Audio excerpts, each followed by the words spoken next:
The advice and opinions expressed by the host of Autism Live and her guests are meant solely as suggestion and should not be in any way construed as child-specific advice. The Center for Autism and Related Disorders advises working with a board-certified behavior analyst who has experience with autism before starting any intensive behavioral intervention. Any choices you make in determining your child's treatment are completely at your own discretion.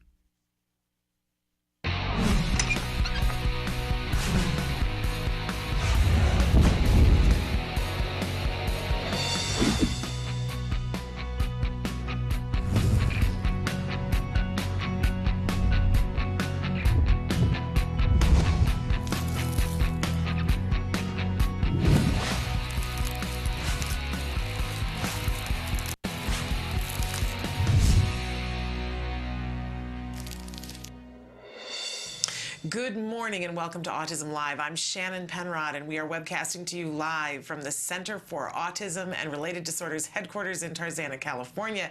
It's Wednesday and you know that I love Wednesdays because first hour we have Dr. Doreen Granpeesheh for Ask Dr. Doreen, and in the second hour we have Nancy Alspaugh-Jackson for Let's Talk Autism with Shannon and Nancy. So it's a big, big day on Wednesdays. Two of my favorite women. We get to sit down and have discussions about autism and hopefully help you get to the progress that you're looking for in your life. This entire show is meant to be interactive. We want you to participate. We want to know your thoughts, your feelings, your concerns, and your questions. So Emily is going to show you a bunch of different ways that you can participate in the show. I'll remind you while she's doing that, our homepage is autism-live.com. When you go there, there's a lot of things to do there, not the least of which is clicking on the triangle that's on the computer screen. When you do that, you'll be able to watch the live show or the most recently recorded live show. In the corner of that screen is a little icon that looks kind of like a notepad. If you click on that, that gives you a playlist of all the most recently recorded shows, so you can choose the topics that you're interested in hearing about today. There are other things to do. Check out our blog. Please sign up for our newsletter. We're hooking you up with ways to save money via that newsletter, so we hope you'll take advantage of that. But also, the live feature is there that allows you to ask questions in real time. So put your cursor in that box and type away, hit enter, and your question, it takes about 2 minutes for it to show up here on my screen. But in that way, you can be asking our experts, like Dr. Granpeesheh, your questions. It's totally free. You do not have to log in. We don't know who you are, in fact. It's completely anonymous unless you decide to tell us who you are. If there's something you want specific information for us to email it to you, please do include your email address, which we will not share with anyone else. So I mentioned before that it's time for Ask Dr. Doreen. Let's get started. Dr. Doreen Granpeesheh is the Dr. Doreen is an expert in autism. Doreen Granpeesheh. Dr. Granpeesheh. Dr. Doreen Granpeesheh. Dr. Doreen Granpeesheh is a visionary in the field of autism. Now you can ask her questions on Ask Dr. Doreen.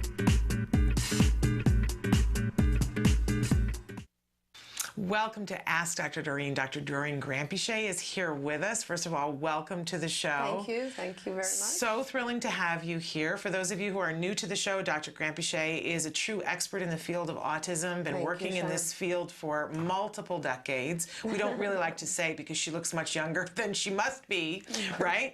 But truly, she is a visionary in the field of autism. She really, I always say that one of the best things about you is that you are the best at perspective taking. You see the parent side, you see the child side, you see the therapist side. You help us all come together to make progress. I try, but I'm not sure I'm always successful. But I learn a lot from especially from seeing our kids' perspective. So that teaches me a lot. Well, you do so much for all of us, for all the families. We appreciate you so much for all the help that you've given our kids over the years. And for being here with us. We know you're busy, but you're here to answer questions. I'm delighted. We always like to remind people at the start of the show that as brilliant as you are and as brilliant as our other experts are on the show, no one can give child-specific advice. Right. It really would be an injustice to our kids if we suggested that in this format anybody could give child-specific or individual-specific advice. But having said that, you give us directions to look at. Yeah, we try to guide in sort of in general, and always, please, if you have a provider or a physician or a psychologist or a behavior analyst, please go with their feedback first, obviously. But please feel free. This is a forum in which you can ask a question, yes. And get ideas and know a direction to go in. So we're going to get right into this because we got a lot of questions from you guys today. Okay, first question. My son is about to be 5. He's smart and makes sounds, but there are no words yet. We have been getting ABA 15 hours since the law passed. He is set for kindergarten in the fall. Now I watch your show and hear 40 hours. My question, how do I do that and kindergarten? I am so happy that our show has had an effect on this family. Every one family who hears to do an intensive program rather than a 15-hour program, I think we've made great. That's a wonderful thing for us. It is difficult when you have a 5-year-old, obviously, because they are in school. I don't know what state you're in. You can reduce school. At this point, generally in most states, by the time you're 5, it is expected that you have some aspect of schooling going on. It is not expected that you do full-time. So you could, for instance, what I would suggest, and this is maybe a little bit radical if people haven't thought about it right, but the value of school, school is valuable if you can learn like all the other kids are learning, if you can receive information in the same way. And I don't think our kids do yet. I think this is you have a child who is able to produce sound. I would definitely give the child an appropriate amount of time and opportunity to try to produce language sounds appropriately and to speak. So it's really important to do intensive intervention with your child. The earlier the better. And what I would do right now is probably I wouldn't shoot for 40 hours. Actually, I would shoot for 40 hours because you have the weekends as well. So what I would do is I would probably have my child in school until about noon. And then I would book all the weekends and all the afternoons with one-to-one at home. And I think if you do that, you can easily book the child from, let's say, 4 hours a day, so from 1 to 5, for instance. That'll bring you 20 hours. And on the weekend, you can easily do maybe another 15 hours or so easily. And that'll bring you to 35 hours, and perhaps you can maybe add a little bit here and there. But, if you can get to 35, I think you're in a good place. The other thing you might want to do, which I really do highly recommend, is to have a shadow in school with your child. I'm not sure if your child would be ready right now yet. What we do, is, let's say if I was today to start with a 5-year-old in exactly the same scenario, I would do what I'm telling you. I would even drop school down to 3 days a week, perhaps. 3 half days, like a Monday, Wednesday, Friday type thing, just so the child has some access to other kids. And I would book the rest of the child's time with one-to-one therapy until, and usually it would take me, I want to make sure the child doesn't have problem behaviors that would interfere with school. And I want to try to give the child some ability to communicate with other children. And then I would have an aide go with the child to school as well. So now I'm adding, automatically 15 hours just by being with the child in school. But let me reiterate that 15 hours is not as valuable as the one-to-one that I'm doing with the child. The shadow is extremely valuable, but not in the beginning of the program. In the beginning of the program, it's more important to do one-to-one. And I'm just trying to think if this is such an important thing to do right. So I'm trying to think if there's anything else that you should be doing right now. Make sure that once you go up to a high level of intensity, you should be seeing pretty rapid progress or change. And make sure that your supervisor and your team of therapists, so with a 40-hour program, you more likely have 5 therapists. Make sure they meet very, very regularly with you. I would say once a week, maybe once every second week at the very least. And that you get a chance to discuss progress, actually see how your child is progressing, go through a really well ordered and cohesive curriculum so that you can keep your child moving forward. This is very important. If you go to a 40-hour program and your child starts rapidly changing and you're not changing programs, your child will find it boring, aversive, they won't get into it. So it becomes more important, I suppose, Shannon, to be really high quality when you do an intensive program, because you need to have a lot of adequate reinforcers for the child, motivating reinforcers. You need to have just huge number of lessons that rotate fast. You need to have very well-trained therapists. You need to have consistency amongst the therapists. You need to have a supervisor that's on the case very, completely and observing everything. So all of that is, and you need to have communication with the school, everything. I'm really struck by, I was in a conversation with a mother the other day in sort of similar circumstances, and used to be that I would sort of mamby-pamby with parents, and I would say, you really need to look at the studies, you really need to get between 25 and 40 hours. And then I had a mom who came back to me a year later and said, why didn't you kick me in the keister? Why didn't you tell me you don't have a choice? Just go do it right now. Just go do it. Why didn't you tell me my kitchen was on fire? So I've changed when I talk to parents. I get a little aggressive and say, no, you need to do this, and you need to do this now. You need to look at my eyes and see that this is urgent. You're going to kick yourself, and I don't want you to come back and kick me because I didn't tell you. But I was talking with a mom the other day, and she said, okay, so if I do that, and kind of similar circumstances, she was saying to me in a hierarchy of what's most important, if I'm doing the 25 to 40 hours and I want to go do school and I've got OT and I've got speech, how would I order them in terms of importance? And I said, well, I would put ABA first, but then in terms of school and speech and OT, is it pretty individual to the kid? Or it is, I mean, it is very individual. So I generally recommend OT for kids who have any kind of motor or sensory type of disability, and then if they have sensory issues, of course, we're talking about SI type OT, sensory integration type OT. I find OT to be pretty useful in many kids. It helps regulate them sensory-wise. Speech, I recommend, speech therapy focuses more on just the production of sound speech rather than advanced language concepts like pragmatics and so on. So for a child like this, speech would be good. Keep in mind that if a lot of ABA is very, very similar to speech therapy.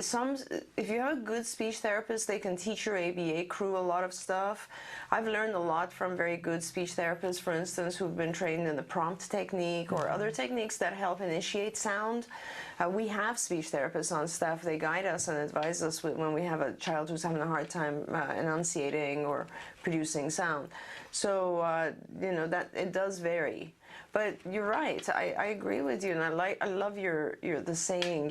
Why didn't you tell me the kitchen is on fire? It's so true. I don't even want to give people a choice anymore, because I look at my own kids, which several thousand kids that we have in our database, and it's so easy with the pressures of, here are the pressures: families don't have time, or don't have funds. Even, yesterday I was writing an email about military TRICARE insurance, and I was really upset because I realized that there's a new demonstration program starting in July, pilot program starting with the TRICARE insurance in July, and it runs through for several years.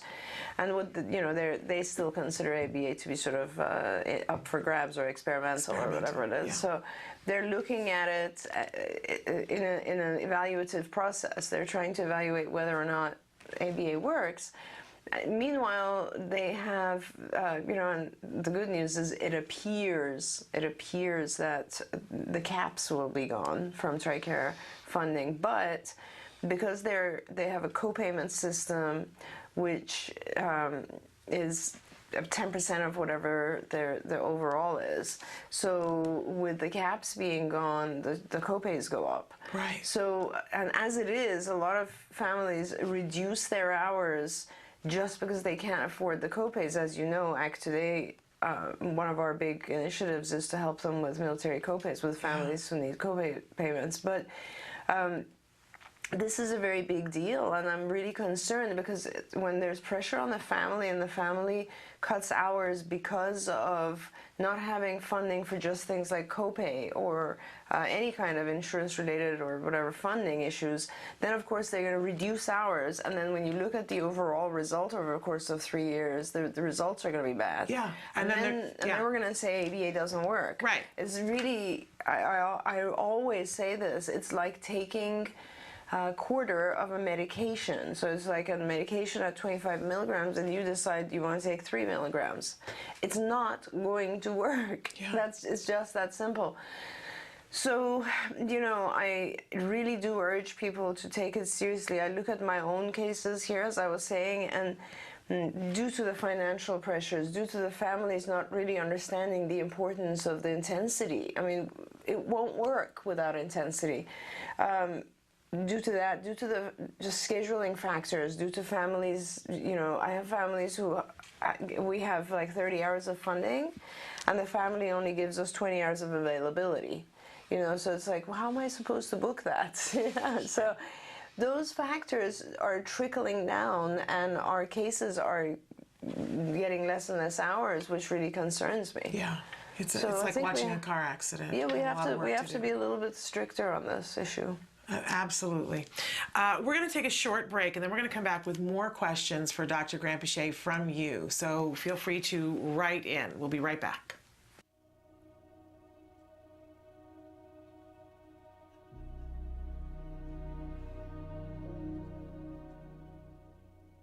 Hello, activists. Here we are at step 10 of autism empowerment.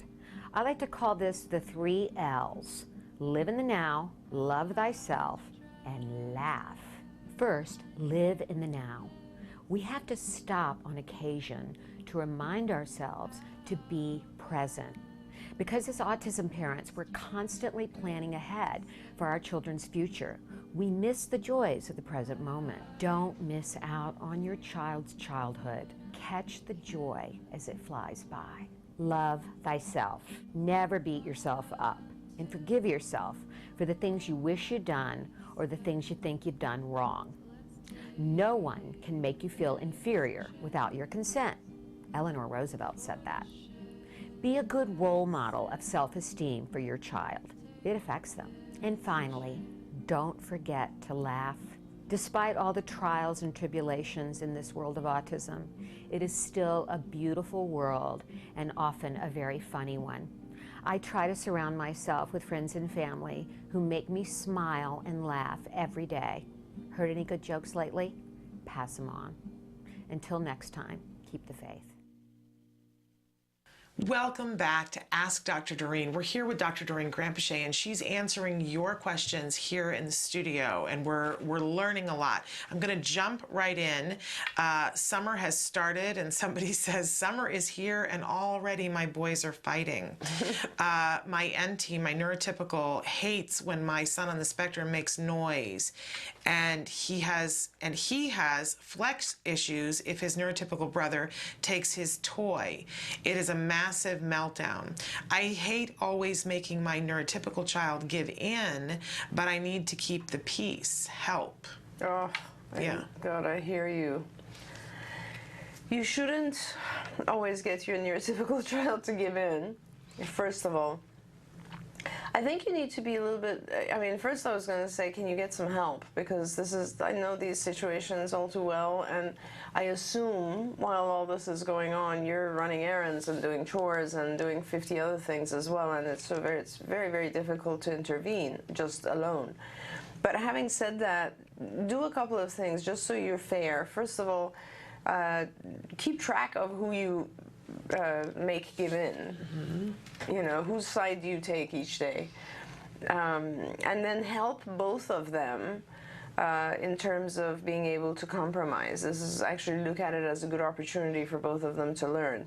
So I think you said that your child who is on the spectrum has a lot of issues with flexibility. And so there's a lot. Is that? Yes, it says, especially when he takes the toy away, and there's also an issue of making noises. Yeah, so that's the other side. Yeah. So the other child, the neurotypical child, has an issue with noises, which I would just get him a pair of headphones, which he can use when the noises are bothering him.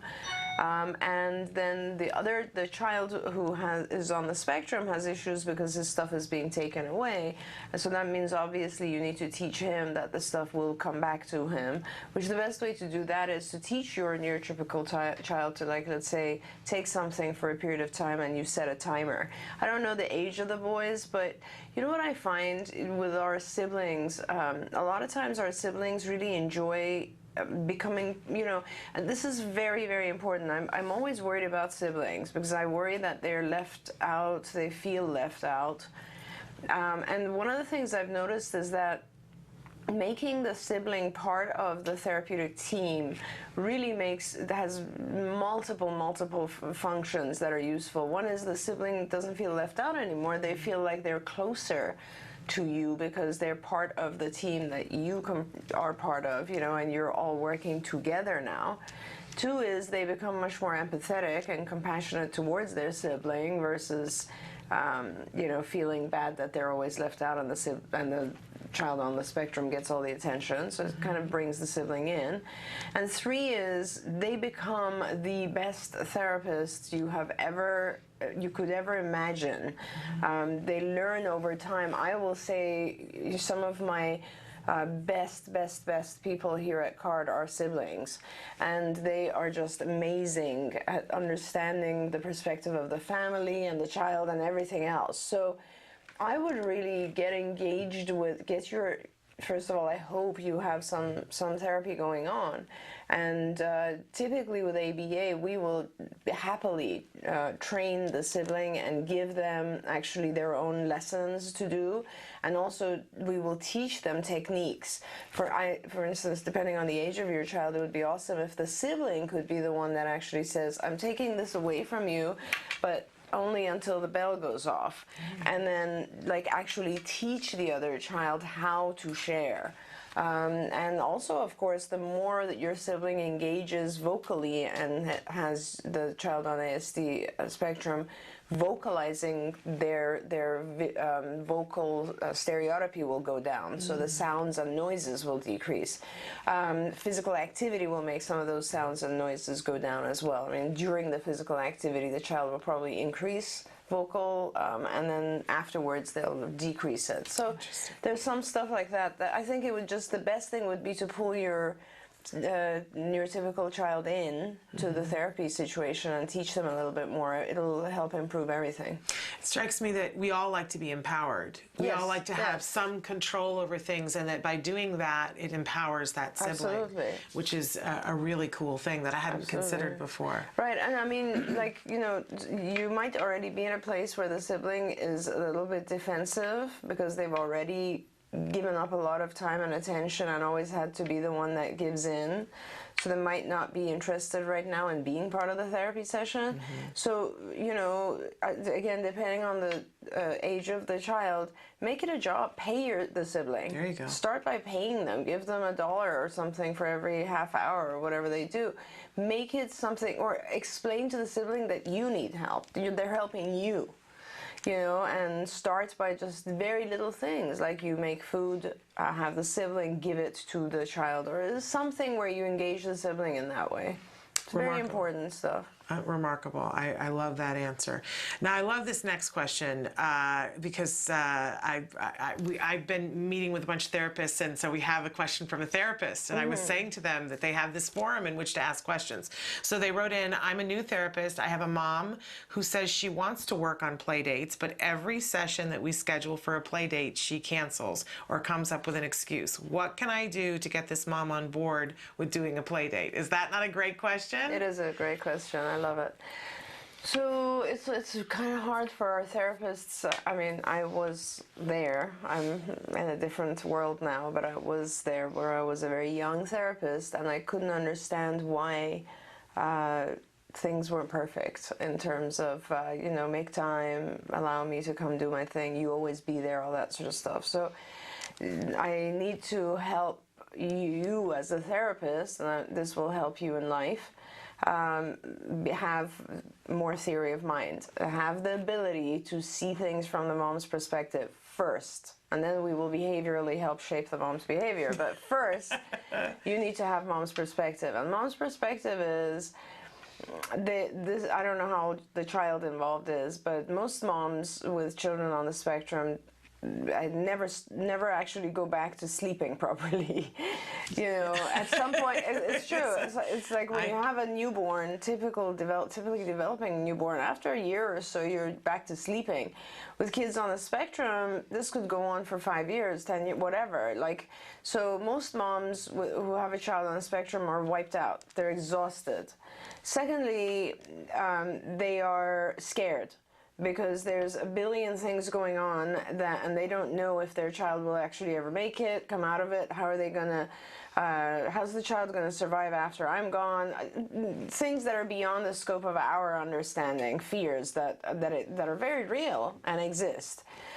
The third thing is, automatically mom suddenly becomes the one that's responsible for everything, and you know, everyone else just falls behind, and it's like mom has to make the decisions that have to do with doctors, treatments, schools, you name it, it all falls on mom's shoulders, and it's very, very hard. You know, having said that, there are very involved dads as well. I don't want to take away from that. In general, for parents, it just becomes overwhelming. You're in a world that you don't know much about, and yet you're the captain of the ship. It's a very scary thing. And you're dealing with daily stuff. You go to a restaurant and the child tantrums and throws something at someone sitting next to you, and everybody's looking at you all the time, and you name it. It's a world that will take a long time for a therapist to be able to grasp. I've seen thousands of kids, and I still have no idea, because I can walk out, it's like grandparents versus parents. Mm-hmm. You know, I can walk out of a 3-hour clinic with a family who has 3 children all screaming at the same time. Yeah. But that mom can't. Yeah. You know, so I often focus my attention on mom first, and I would suggest that to you. I would suggest that you first understand that if there's cancellations, there could be very real issues that are coming up where mom has to deal with those things. If it's pretty clear that she's canceling because she's hesitant, then discuss that with her and ask her why she's hesitant, and try to deal with the fears that relate to that. In other words, she could actually be afraid because she thinks it's going to fail. She's going to be embarrassed with the other family. Her child might hurt the other child. Who knows? But bring it up. See, this is the thing that's really important, I think, in terms of becoming a good clinician. You and the parent, it's not like, you know, when we're trained as psychologists, we are trained to see things that the patient doesn't see or understand ever. For instance, you know, you learn to identify signs of, let's say, anxiety. You know, a patient who does things like, let's say, orders things, lines up, organizes, whatever, checks, all these types of things, may not be aware that these are all signs of anxiety. You as a clinician are trained to notice those things, reflect them to the patient, to the person who's having anxiety, and then help them learn from that. In autism, it's a little bit different, because we as clinicians also have entered this world where more likely parents know a lot more. You know, they know so much about their child that you don't know as a clinician. And it's important that the therapy is conducted by a team, by you and the child and the parent, and not just you as the clinician, whether you're a BCBA or just a beginning therapist or a psychologist or whatever it might be. We have a lot in this field. We still have a lot to learn, and we have to hear the parent. You're not doing direct intervention, you're also working with the parent and the family. So their issues become part of your issues. You want access to the child, you gotta understand the parent's fears about that as well, and you have to deal with that. It's hard to say this as a licensed clinician, but if you think of the parent as a team member, as a friend, as someone who's, you have the same goals. Trust me. Do you think this parent doesn't want their child to be successful in playing? No, they want it way more than you do. There's something that is either there's actual just stuff happening, or there's something that's causing them to hesitate. So address those issues and think of the parent as, I always tell my staff, think of them as your sisters, as your brothers. This is your family. You have to teach them and guide them and be gentle and understanding. I just want to say how much I adore you. Yeah. Thank you. I'm a little speechless, but I started the show by saying you're so good at perspective taking, and you're, singing my song here in terms of all those different things. I mean, I was that parent who was in avoidance, and and when all the things you were listing, and I was thinking about all those things, but on top of that, can I tell you, part of my hesitation was that going to play dates, I was always concerned about how the other family was going to treat the therapist. Sometimes that was enough to make me be like, because the people that I considered friends, not always friends anymore, weren't always nice to my teen. Yeah, I hear you. I completely hear you. That's so interesting, Shannon. It's, I knew someone who was the same way in terms of some people just don't have the ability to be as cordial to someone who's young, let's say, or who's socioeconomically lower or something like that. I've seen people be very rude to therapists. I've seen that as well. I understand that. And it was hard for me to put our therapists into that because you position. valued them so much. And yeah, it sounds a little weird to me now, because I think, well, why didn't I just say to those people, hey, but I had enough other things to deal with that I really kind of didn't want to go to that awkward thing, so I just would go into avoidance. Yes. I've always said I can become the amazing paralyzed woman. Give me something difficult, I get it, though. I totally get it. I understand what you're saying, and that's very nice of you to have been that protective or so concerned for the therapist. Like I said, there's a million things. We don't know what's causing the hesitation. And it's not always rational, but it's still there, and if it's causing the thing not to happen. But I love what you're saying about how we do want the same thing exactly. Yeah, and let's just analyze this for a second, because this is the other side, which is the behaviorist side. And the behaviorist side, even if you look at it behaviorally, you need to analyze all the antecedents and consequences here, right? So, for instance, in this particular scenario, you are now thinking of a parent who has some sort of hesitation, let's assume. In order to change that parent's behavior, you have to identify what? The antecedents, the consequences. So what are the antecedents? The antecedents are all these things that Shannon said.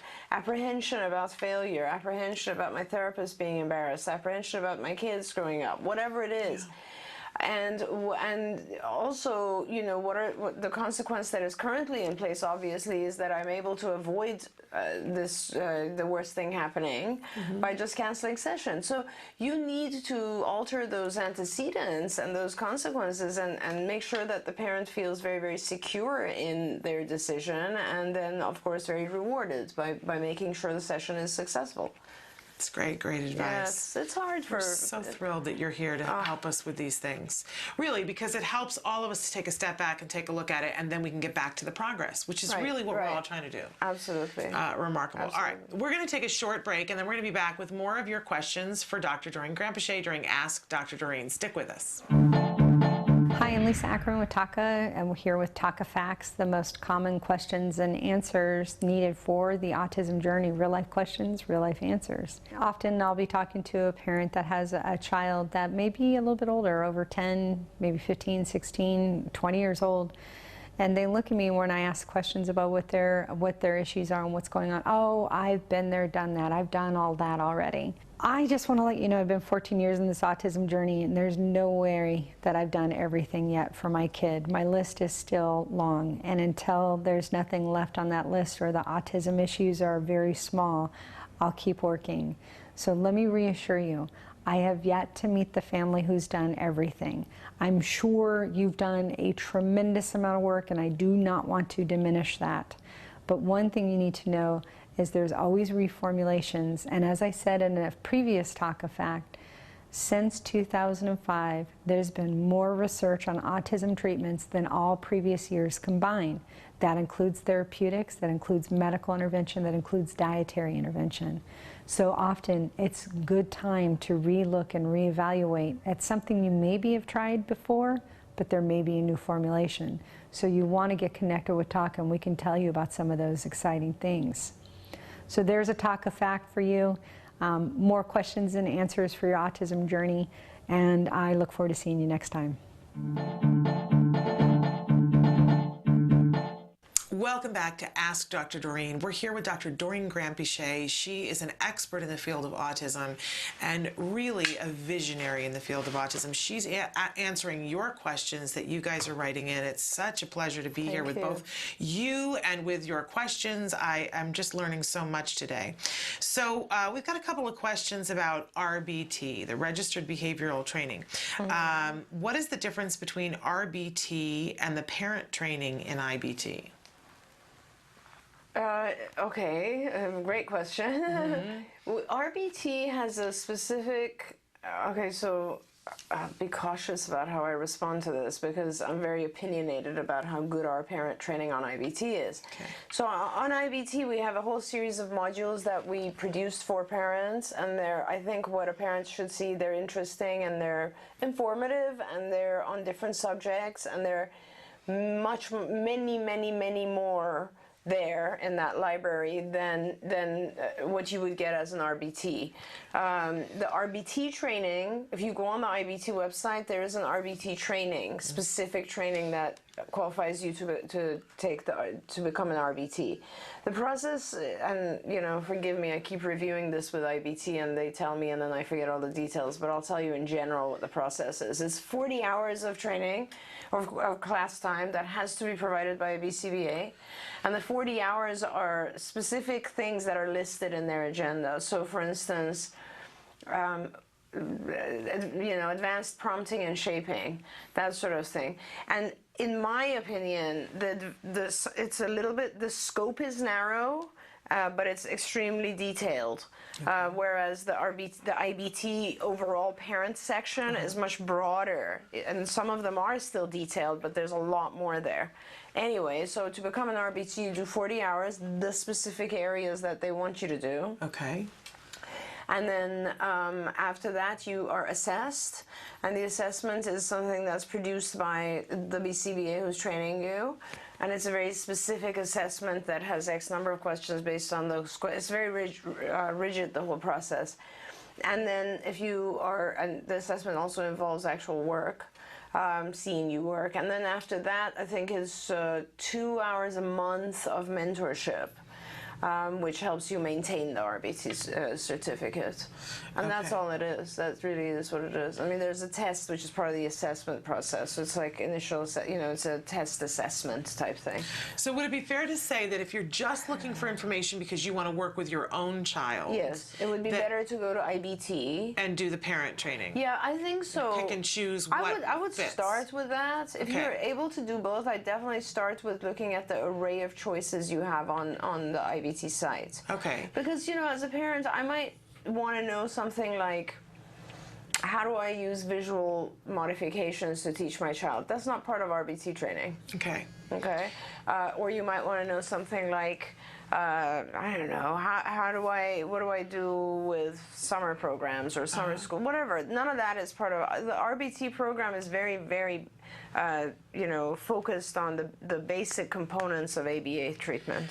Okay, but if I'm a parent who wants to work with my child but also is looking towards having more of a career, like I want to be able, I'm looking for a job and I want to be able to be an aide in a classroom, or then I would do RBT. So do RBT. Actually, yes, and maybe supplement with some of the individual things from the parent training so that you're getting the full, because what happens with the RBT is that you get a certification that would enable you to get in the door and be working with other kids on the spectrum as well as your child. That's exactly correct. Okay. Of course, with our trainings, you'll get a certificate for each one. But with RBT, yes, you get a recognized certificate, I guess. I expect, this is what we're telling our own staff because we've already started training our own staff for this. And and here's the thing: it's like a lot of our staff have already had this training. Obviously, they're working here as therapists, Right. but RBT only allows. Let's say I have a therapist who's worked here 5 years, so they're a very good therapist. They're going to have to go back and take all this class time because the RBT says the class time has to have been done in the last 90 days. It's so ridiculous. It's little stuff like that. So, but anyway, and it has to be these specific subjects, which is weird because, like, hey, this is someone who's been doing therapy for 5 years, Right. Anyway, so what I was going to say, though, is that I really, it's an easy, just think about 40 hours. It's so easy to do. Yeah. I really recommend that you do it as a parent and get your RBT credential as well as use the stuff on IBT. And I have to ask Cecilia, who's in charge of IBT, how much we can spread it out. Because for parents, it might be very nice if we did evening, just evening, like 2 hours every evening until it added up to 40. Yeah. That would be probably the best way to do it for parents. My understanding is that you can space it out however you want. choose. Yes, well, right now a lot of it is online. Yeah. So yes, you could, but it all has to be done within a certain time frame. Yeah, 90 days. 90 days. Yeah. That's what I've heard anyway, is that you've got to figure out how to do it within 90 days. And so I think our material might be even up on the website already for RBT training. Oh yeah, it's all. But please know that the board is not ready yet. Okay. The BACB has not produced the mechanism for you to pay your $50 and actually become RBT yet. Okay. So you can go through all our stuff, and we as an approved provider will let the board know that you finished and that you passed, but they're just not ready yet. They've told us that they'll be ready over the summer. Okay. So we'll see. Good to know. Well, that's definitely within 90 days. So yeah. I know I'm going to do the RBT, and I just have been waiting because I've only got 90 days, and I knew we had end of school stuff and Jem's birthday, and so I've been waiting to have so I can start my 90-day one. I don't want a false start. But there's a follow-up to that. If I'm a parent and I do RBT training, do I need to do hours with a kid other than my own? And because is the assessment with... Yeah, it's with children. I don't think so. I actually remember asking this question, and I think you can... I'm not sure. I shouldn't answer this because, from an ethical perspective, I think it would be more appropriate for you to do hours with another child just for the assessment portion.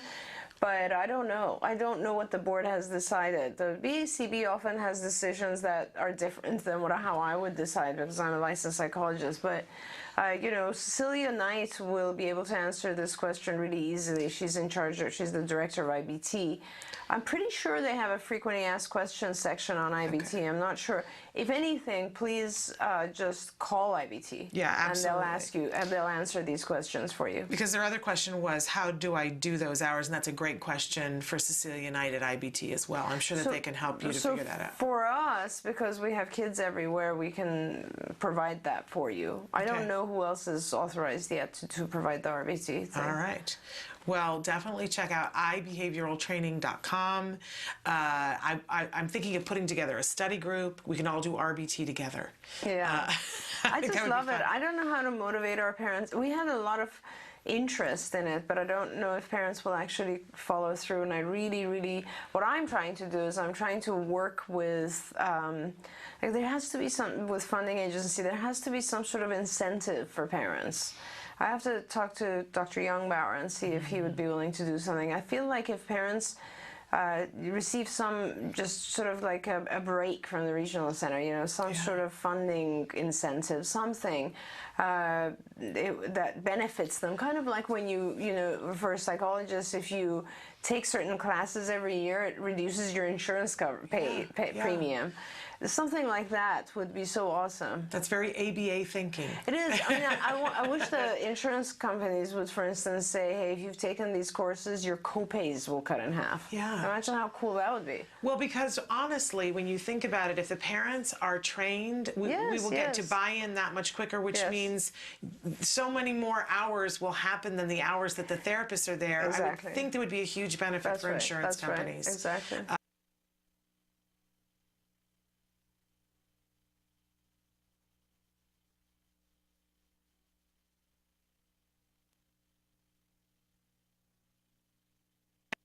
contact and other days when he can. And I find it interesting, the can't. That's a very interesting thing for me as a parent. There are times when I ask myself, can he do it? And it's difficult. Are there things that he just can't do in this moment in time? So I appreciate the phrase here, can't.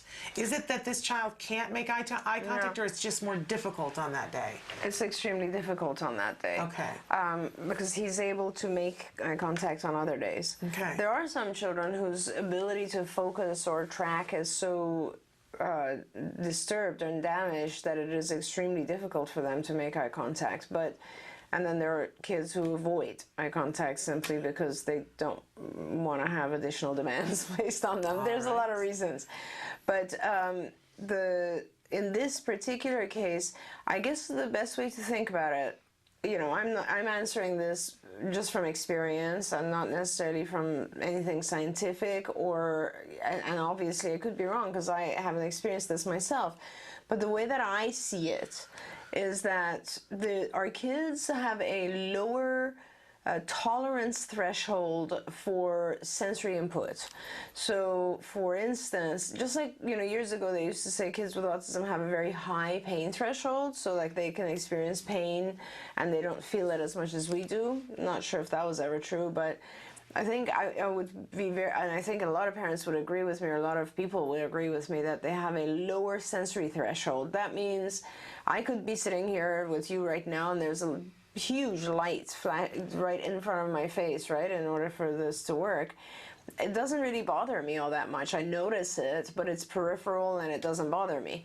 With our kids, that becomes an extremely intrusive sensory input. Okay, so, and that holds true for everything else, you know, like you and I may hear like a phone buzzing or something, and with our kids it would be completely distracting because it's just many reasons. One is it comes across to them sharper, harder, louder, etc. And the other is they have a very hard time transitioning. That's set shifting in their brain. So once they hear that, they're stuck on that. There's a lot of different reasons. But anyway, when you have a lower tolerance for sensory input, you get overloaded faster, right? So in other words, you know, this is really bothering me, and that sound is really bothering me, and everything is just so intrusive today, and man, I'm going to shut down. So the child has the likelihood increases that the child would want to avoid more than it would for anyone else. It's kind of like if you're prone to migraines, let's say, and there are certain stimuli that set you off. I don't know, coffee, I don't know, wine, whatever people say that set you off for migraines. And then you become once the migraine is there, you just shut off. Yeah. Can you have a conversation with someone during a migraine? Yes, you can, but it'll torture you. Yeah. You know, it's just a lot harder. So you try to take care of yourself by going to a quiet area and laying down. And I think a lot of times with our kids, it's just a natural reaction. They're shutting off. They're shutting off additional inputs because they need a break that day. Interesting.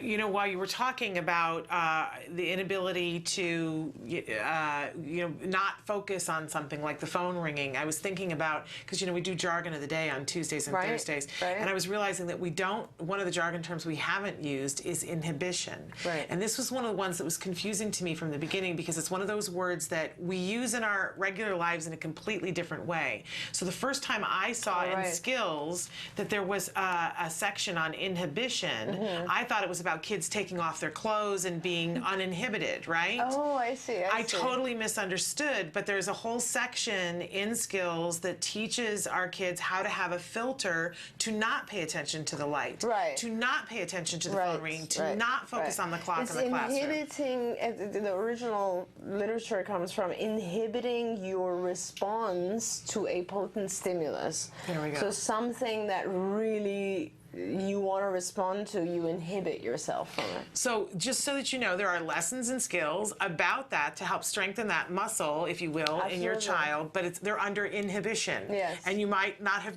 like thought to go to that set of lessons, because Right. like me, you might have thought inhibition meant something else entirely. Right. So that's exactly what Dr. Granpeesheh was talking about. Okay, we're almost out of time, but a question about a teenage daughter. The mom says, my daughter has started her period and is having lots of issues, pain, obsession with and playing in the blood, smearing it on walls. I am horrified and exhausted. She's 14 and nonverbal. I know, it's so hard. Oh my gosh, it's so tough. Please try to get help. This is not an easy thing. I remember the first girl that I worked with who had these issues at 13 or so. First of all, please take care of all the things you can take care of. In other words, make sure your child is taking some sort of medication like Midol or whatever it might help your child with regards to cramps, first thing.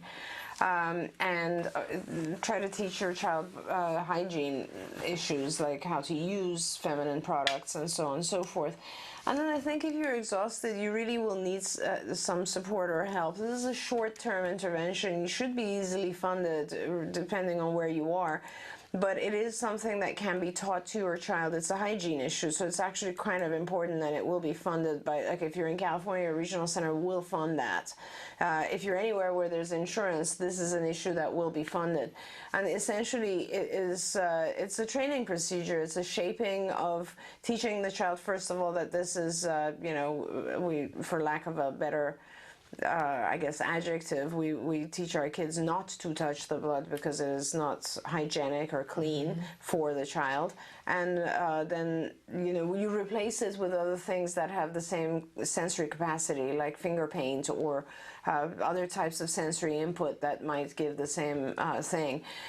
First thing of all, most important is to reduce her pain and discomfort, so please take care of that, and then really get a behaviorist in there, because the process of teaching your child to not just use the products appropriately, but then also not to play with and smear on the wall and all this sort of stuff, it's sort of it's short term, but it involves a series of steps that are a little bit hard, and I would really suggest you do it ASAP, because this can become an ingrained habit. Okay.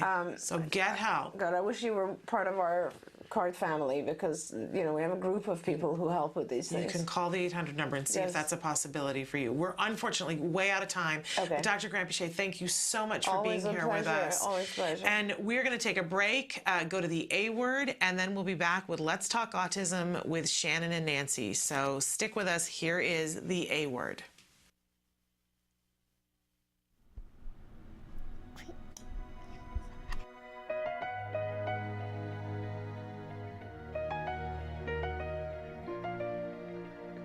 Other people who don't really get it, it's like it's not a big deal. But it's like, yeah, we've been working on this for like 5 months, and he finally did it on his own, and I think that's the most exciting thing. Star. Can you say star? Mouse. Huh?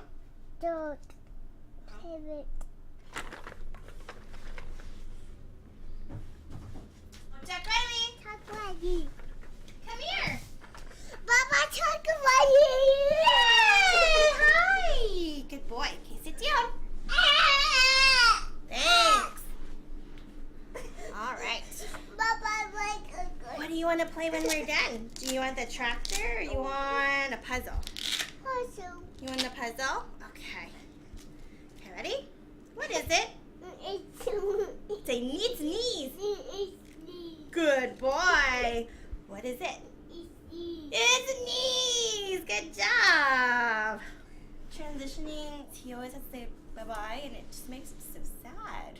But I know they use it as a transition word for him, but I kind of want to vary it so that it's not bye-bye every time, like it's all done, or we'll play with it later, or something like that. And just kind of guiding him to whatever it is that we're doing.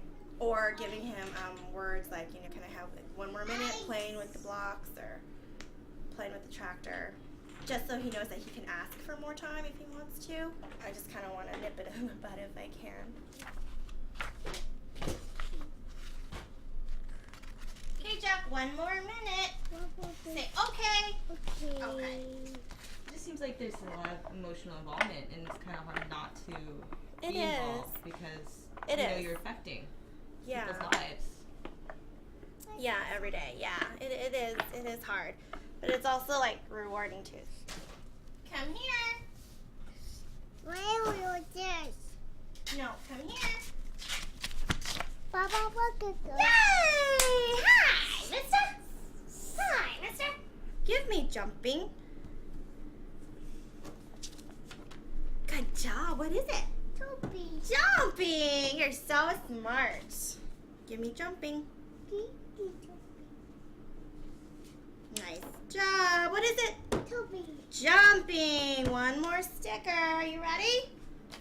So when you're teaching a new label, you start off with just The field of one, so that it's isolated and he knows that, you know, this is the only thing that we're looking for, so that when we throw them into the ones that he already knows, or even with ones that he doesn't know, we can be able to see if he can discriminate that these pictures are jumping versus the other one. So that's when the true test is, you know, does he know what the picture of jumping looks like. So then after this, I'm going to throw it in the field of unknown pictures to see if he can even discriminate. And after he knows that, then I'll throw it in with the actions that he's already mastered. Give me sleeping. Rock on, good job. What is it?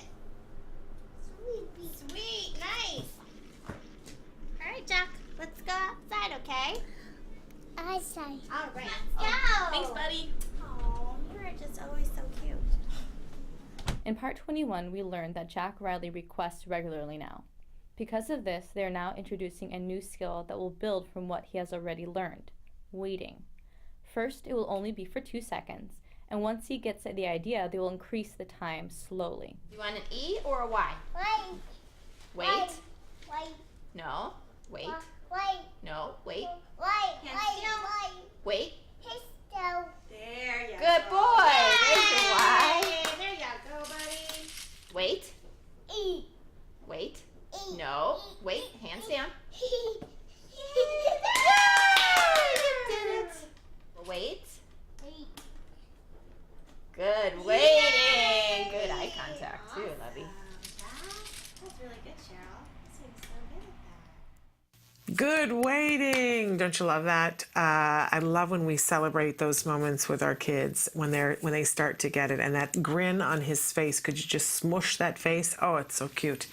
A couple of quick programming notes. We got a lot of questions that came in this morning, and I want you to know that we are going to get to a bunch more of them tomorrow on the show. We're going to have Dr. Jonathan Tarbox, and we're also going to have Dr. Adele Nadowski. So we're going to be answering some of these questions that you guys have sent in.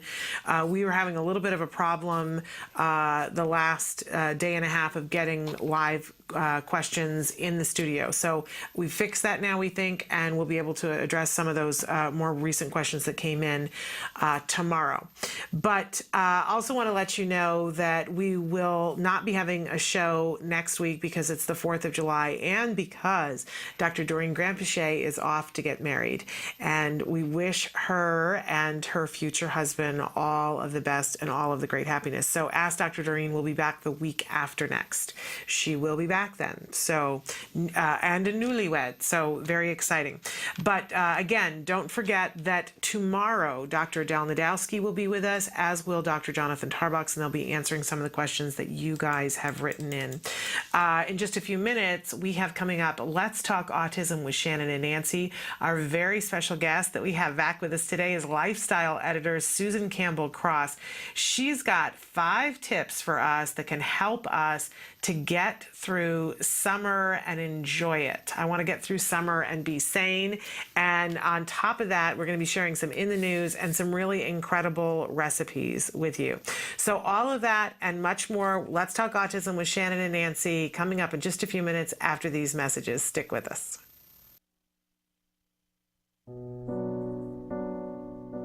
When you find out you're having a boy, you always think like, oh, he's going to play football, he's going to do this and that.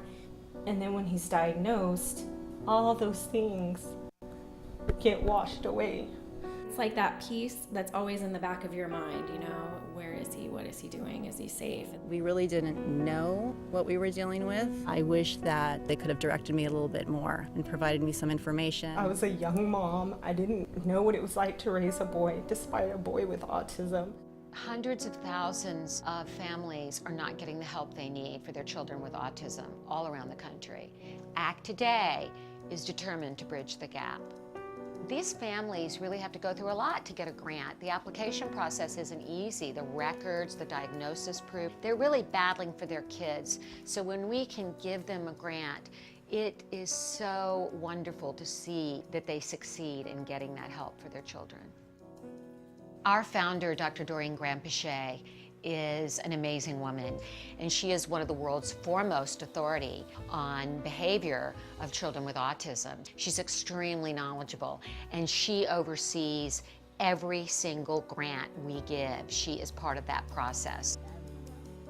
People may think of autism care and treatment as simply schooling or therapy, but we provide important safety supports, things like fencing, for example. The whole family's living in fear of that child running out into traffic. I recently delivered an iPad to a little boy with some of the apps that are out there for children with autism. Miracles happen. I got the iPad from ACT. From ACT, What did it say? Can you repeat that, Dustin?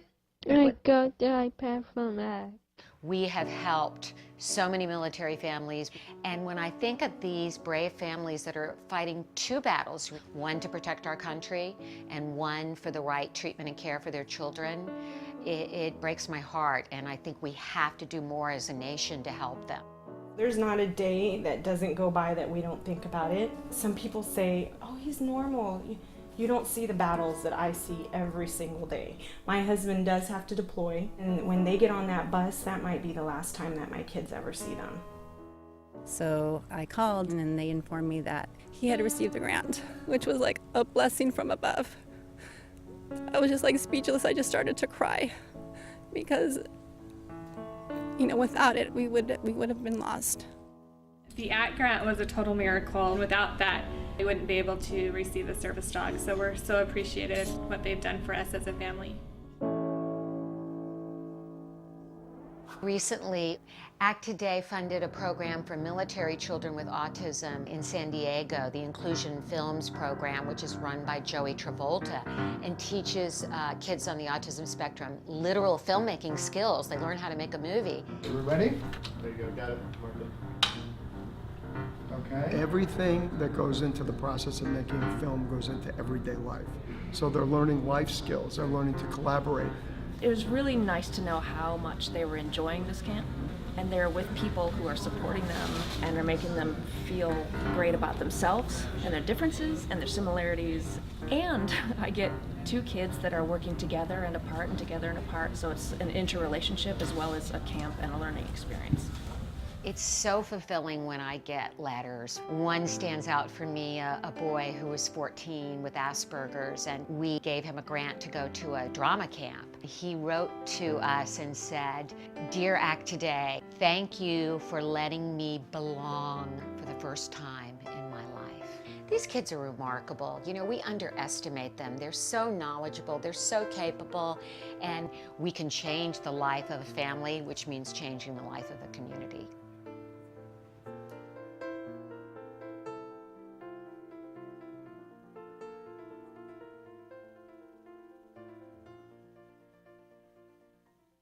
Okay. Oh, we on? Yes. Okay, I didn't hear. Oh, Hi. I'm sorry. I said we were starting. I thought you were. I thought you were hearing. I didn't hear Emily. Well, I can't hear Emily for some reason. Hi. Welcome to Let's Talk Autism with Shannon and Nancy. I'm Shannon. I'm Nancy. Clearly, and we're here. Not ready. I didn't know we were on. Sorry. Okay, that's all right. We're just getting ready here. Here we are. So lots to talk about today. You want to delve right in? Yeah, let's delve right into in the news here. Because we have a wonderful guest, and I mentioned that just a few minutes ago. Right. Susan Campbell-Cross is going to be with us in the next segment. But She's our lifestyle expert. Amazing. And going to help us with summer. Right. We're going to summer tips, and we're going to talk about all kinds of things, ways to maintain your sanity, and we're going to have some new recipes and all of that. It's wonderful. Okay. But let's start talking about some in the news, because one of the biggest stories that was everywhere this week was new information about pesticides and pregnant women, and that the closer you live to certain pesticides, your risk of having a child with autism spectrum goes through the roof. Right. And, you know, what's interesting to me is a lot of times these studies come out and they'll say, oh, well, we need further testing, we need further testing. But immediately it seemed like everybody was on the bandwagon saying how important it is to lower your pesticide load if you're pregnant or about to become pregnant. Right. And in fact, pregnant women who live near an agricultural land where pesticides are applied have a 60% higher risk of giving birth to children with autism or other developmental delays. They looked at 3 classes of common pesticides. I can't pronounce any of them. Organophosphates. Organophosphate is the one that I know quite well. Pyrethroids. I think you're good. And carbamates. So there we have it. But and these kinds of things people need to know exist in weed killers that you can buy at Home Depot. Like you could be spraying your own grass with, the vast majority of things that you're buying to do that kind of thing. So you might want to start digging up your dandelions instead of spraying them with that handy dandelion. I don't want to say the brand name, but that thing that's very popular has organophosphates in it. Right. And going to farmers markets, finding out what's organic. Yes, and spraying your food if it's not organic with a one of those washes. Yeah, one of those washes. But I gotta say, for me, like I think that's great because that's the outside, and they tell you to peel things too. But we know that it can seep into the middle as well. That's correct. If you can be organic, and I always like to look at the Clean 15 and the Dirty Dozen to guide my choices when I'm choosing between organic and non-organic produce. I'm looking here at Dr. Manny, who's on Fox News, and Dr. Granpeesheh and I have been on with him on occasion. Yes. He further comments on this, and he says, now critics may say, Dr. Manny, chemicals have been around for years. He said, I would plainly disagree with that. Over the past 25 years, there's been an explosion in industrial globalization. On top of that, the substantial growth of the human population has created an increased demand for food that is cheap, but also in perfect and pristine condition. When you go to the supermarket in the U.S. and look at the produce section, you see a rainbow of colors and unnaturally supersized fruits and vegetables. Sometimes they look like wax figures. If you go to the poultry section, you see chickens that are as big as Arnold Schwarzenegger. These are massively perfectly formed foods that don't sprout up naturally. They exist because of chemicals. Pesticides allow vegetables to grow to mammoth proportions, while hormones and antibiotics pump up poultry to supernatural sizes. So he goes on to say that this is a very, very important factor, and that now we know at least one of the factors in environmental is pesticides. And we also know that pollution is a factor as well. Absolutely. And just to drive it home, one of the quotes that we have from UC Davis says that this is actually the 3rd study that shows some link with organophosphates and autism risks. Okay. So it's not the first study of its kind. I think we all need to pay attention. Yeah. And hopefully corporations will pay attention too. We're seeing more and more organic things on the market. Yes. Let's keep that So going. pesticides and air pollution are 2 environmental risks that are now definitively linked to autism. There we go. So we have to lower our exposure. So, big study coming out that really confirms what I think the CDC, the last numbers, when the numbers rose with 1 in 68. And the fastest growing population was Hispanics, followed by African Americans. Well, a new study came out that says autism rates higher among certain immigrants and minorities. Condition was long to believe more prevalent among white children in the U.S. This was in a new study of births in highly diverse Los Angeles County. Suggests that mothers who immigrated from certain countries are particularly at risk for autism now. Children of foreign-born mothers who are Black, Central or South American, Vietnamese, or Filipino were more likely to be diagnosed with autism spectrum disorder than those of white-born mothers. Yeah, well, doesn't that just make you feel good about the fact that ACT Today is doing so much to support these underserved populations? Yeah, it really does. I think it points to why we are doing ACT Espanol. People say, well, why ACT Espanol? Why ACT Today for military families? And what I try to point out is the disparity on treatment and late age of diagnosis for these segments of the population. And it's very disturbing when you look at these numbers and realize that not only are there higher rates appearing among these demographics, but also the access to treatment and care is at a very, very subsistence level. So we've made a commitment to expand ACT Espanol next year. We are going in to meet with our friend Senator Kevin DeLeon, the new President Pro Tem of the Senate, in July, to talk to him about ways that we can look at legislation to help families. And our intention is to do our Autismo y Familia conferences, our Spanish-speaking conferences that we present all in Spanish. Our intention for next year is to do a minimum of 4 of them.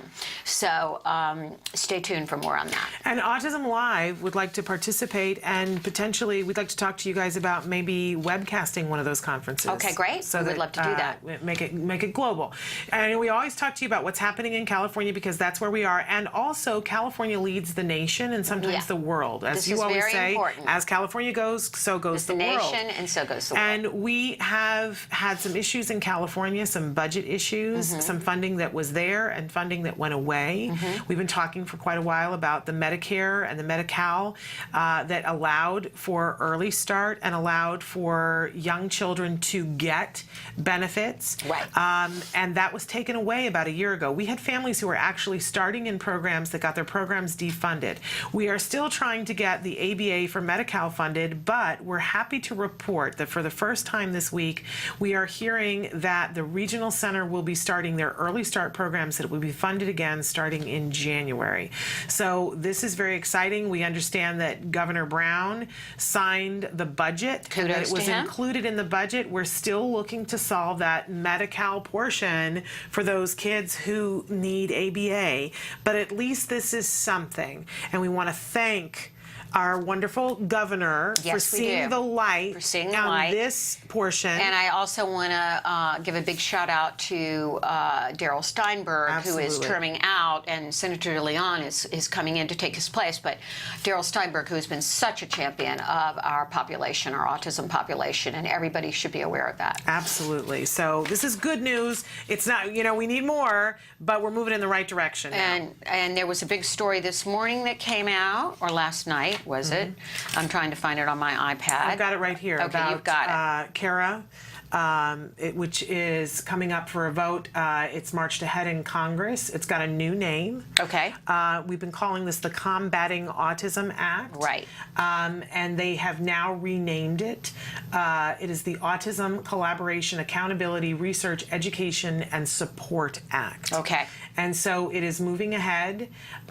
We will be keeping you guys posted about where you can send your letters to make sure that it clears both the Senate and the House so that we can get this bill signed into action and continue those benefits, millions and billions of dollars of support that we need in the autism community.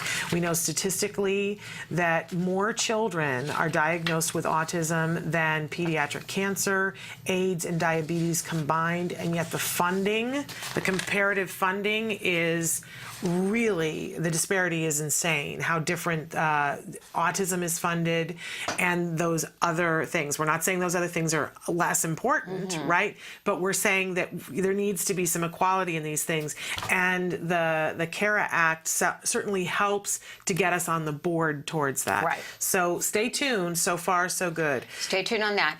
And sadly, another drowning. Yes, we've had another drowning. Yes, Kaufman County, Texas. And I don't know about you, like every time we have to cover one of these things, it's like I almost don't want to tell you guys. I know. But we have to say it. Right. We have have to say it, because if there's one of you out there who can make a difference in your life today, make sure that a pool is locked up, make sure that your child is safe, that you're moving towards being able to, know that your child won't elope, but you've got a long ways to go. Do what you need to do so that we don't have to report another story. Yeah, and we understand many times the parents, we don't want to put the blame on the parents. Not at all. Something but clearly with, I think I don't know the exact percentages, but it was something astoundingly high, that children with autism under the age of 8, something like 70% wander, elope, or escape. Yeah. And I know we both had sons who did this and have learned not to do it anymore through some very intensive behavioral training. Yes, that took a while. It took a while, but ACT today is in the process of working with a tracking company to offer tracking devices to our families, so stay tuned on that. Yeah. We also do give grants for fencing.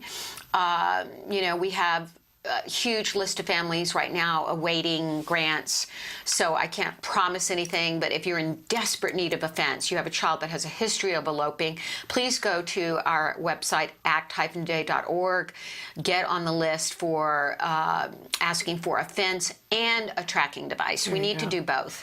So it's amazing to think that this 5-year-old boy went missing from his home and an hour later was found drowned in a pond nearby. Too many deaths. Too many deaths. Due to this, and we've got to put a stop to it. But we will continue telling you about them, because you need to know it's a huge problem. You need to know, and it continues to be a footnote in the mainstream media, and we can't turn our heads away. No, we can't. We have to speak it. So, in any case. And parents of autistic children less likely to have more kids. What a shock. Yeah, this is another one of those studies where I go, well, duh. The duh heard around the world, yeah, the duh. We were hoping to have a second child, and we're trying to get pregnant with a second child when Jem descended into autism, and we immediately made the choice to stop everything that we were trying to do to have a second child. Same with me and Reed. Yeah. Although one consideration for us was because we were such late parents. Well, us too. Well, not as late as us, my dear friend, 46 and 57, becoming first-time parents. But at any rate, we did want to adopt other children, and we put a screeching halt to that one because we felt like we just didn't have the resources to have another child. Yeah, we are just now revisiting and hoping to adopt. That we would like to do that now. But I think that for a lot of parents, I want to hug parents who their first child had autism and they fearlessly went ahead and got pregnant with a second child and say to you, God bless you that you were willing to go there again. We just were so concerned, and we didn't think we had the resources. So I think this is a duh, but we now have it confirmed. We have a that parents are less likely to get pregnant again. And I heard Jenny McCarthy say on the air, I think her famous interview on Oprah, she said, I'm done. Yeah. She said, this was enough for me. This, Evan, her one child, she said, I could not conceivably take on another child with everything I had to deal with this. And doesn't mean that some parents can't. Right. And it doesn't mean that oftentimes siblings can be enormously helpful for a child with autism. We've heard so many great stories about how a sibling has really helped the child model up. But anyway, to each his own, but it is confirmed. Yes. And here's another one that is no surprise. Autism not the only neurodevelopmental disorder on the rise. The growing prevalence of autism is no different than that of other neurodevelopmental disorders. And this was in European Child and Adolescent Psychiatry. And they have found that hyperactivity, ADD, obsessive-compulsive, Tourette syndrome, up in Denmark, Finland, Sweden, Western Australia, there is a huge amount of other developmental delays, and what we can, I think, once again point to is epigenetics, genes, I want to go right back to the first story that we did, which was the pesticides. Right, the pesticides. I mean, if you look at what the studies that have been done on organophosphates, if you have children who have ADD and ADHD, you want to particularly be paying attention to those organophosphates because they have been linked to both of those things as well. Right. And when you find out how an organophosphate works, all of the pistons go off in your brain and you go, oh, well, no wonder. Yeah. No wonder. I spent years thinking that pesticides, if it was a pesticide, it meant it killed the bug. That's not what organophosphate does. What organophosphate does is it disrupts the neurotransmitters in the bug's brain and makes its legs go spastic until it gets to the point where it freezes. And then it dies because it can't feed itself.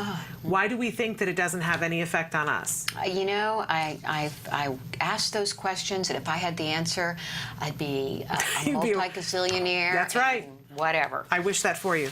Okay. So I can help more kids with autism. Yes, there we go. Okay. Thank you for cleaning up my pile, too. There we got through all of our stories. So, great guest that we have with us today. Susan Campbell Cross, our lifestyle expert. You know, I'm so Yes. happy this morning coming in knowing I was going to be with you, too, because you're two of my favorite people in the world. Well, and I feel the same way. She gives us so many practical things. I've been doing some of the things that she told us to do with our vegetables so that I use my vegetables up more in our refrigerator. I haven't done that yet. I have, and it's been, on the weeks that I do it, I find that I spend less money and I use more produce and we eat better. Sure. On the weeks that I don't, I throw slimy things away the week after. Okay. So Susan's going to be here with us talking about helpful tips for the summer. And we're going to share some recipes, although I left my bag with all of my cans of the different things at home. I had a prop that I left in my office, but I'll talk about it here because Well, I it's going guess to make I'll you just crack up. talk about the ingredients we'll because I had everything laid out so beautifully, and I put it in a little bag. We'll put it. We'll take a picture and we'll make a blog out of it. Okay, I do have a We've picture got of the some finished recipes. project. I have to send that to Emily so she can put it up. Okay. All right. Very exciting. All right. We'll be back with Susan Campbell Cross, lifestyle expert. Hi, this is Lisa Ackerman. Welcome back to Talk of Facts, frequently asked questions and answers for the autism journey. Now, this one is specifically for teens and adults with autism. I get this question all the time. What's new and exciting in the medical world today for teens and adults with autism? So let's talk about them.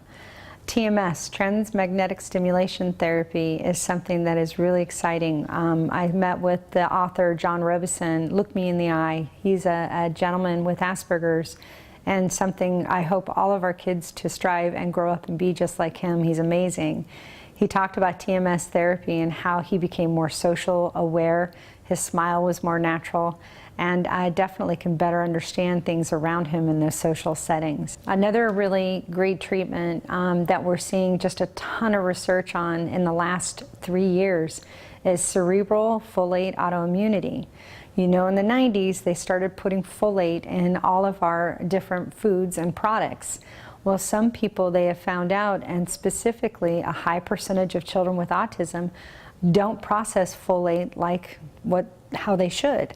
Go figure. They don't do it the way the books say it's going to happen. So cerebral folate autoimmunity is just a really exciting new therapeutic to work with your physician on and to look to see if your child is a candidate for that therapy. And another common thing that we're seeing in teens and adults, and we've talked about it before in Talk of Facts, is seizures.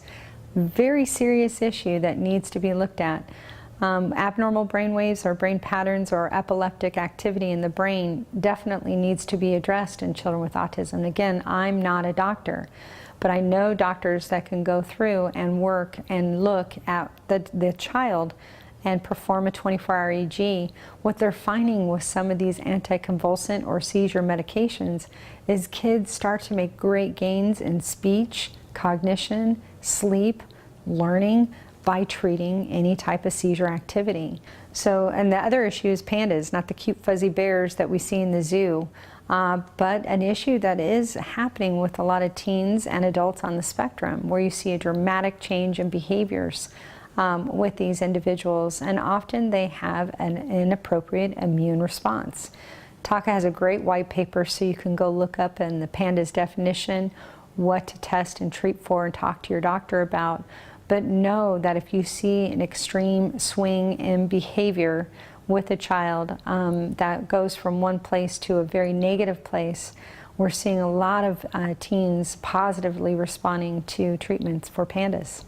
And the last treatment I wanted to talk about, and I'm super excited about, and this happens to not just work with younger kids on the autism spectrum, but also older children on the spectrum, teens and adults.